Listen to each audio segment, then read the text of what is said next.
Bonjour et bienvenue dans cette courte vidéo. Je m'appelle Igilo Mbimbongo Genovi.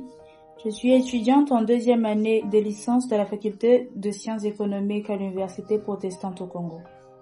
Ensemble avec moi, nous allons découvrir le modèle de gestion de ressources humaines proposé par Nizet et Pichot. Un modèle qui nous montre que la gestion de ressources humaines n'est pas juste une affaire de paperasse ou de salaire, mais un véritable système vivant, dynamique et parfois même conflictuel. Premièrement, nous allons aborder la gestion de ressources humaines comme système d'action. En effet, pour Nizet et Pichot, la gestion de ressources humaines est un système d'action. Cela signifie qu'elle est influencée par plusieurs acteurs, les dirigeants, les responsables, les salariés, les syndicats. Chacun a ses propres intérêts, attentes et stratégies.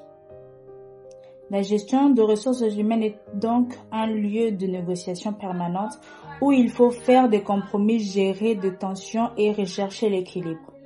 Deuxièmement, nous allons parler des 4 logiques d'action. Pour comprendre ces tensions, Nizet et Pichot identifient 4 logiques d'action qui coexistent en entreprise. La logique économique, c'est la recherche de performance et de rentabilité. Par exemple, limiter les coûts en externalisant certaines fonctions. La logique juridique, elle oblige l'entreprise à respecter les lois, le contrat et les normes en vigueur. La logique politique, elle concerne le rapport, le pouvoir et d'influence, comme les discussions avec les représentants du personnel ou les conflits sociaux. Enfin, la logique identitaire, elle tient compte de la culture de l'entreprise, de ses valeurs et du besoin d'appartenance des salariés. Pour être efficace, la gestion de ressources humaines doit viser 2 types de cohérence. Une cohérence interne, c'est-à-dire que toutes les pratiques ressources humaines, recrutement, formation, rémunération, doivent fonctionner ensemble dans une même direction.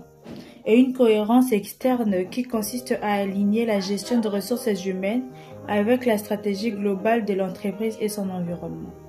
En résumé, le modèle de Nizet et Pichot nous aide à comprendre que la gestion de ressources humaines est bien plus complexe qu'il n'y paraît. Elle repose sur un équilibre fragile entre performance, loi, relations humaines et culture d'entreprise. Comprendre ces logiques, c'est mieux gérer les capitaux humains au cœur des organisations.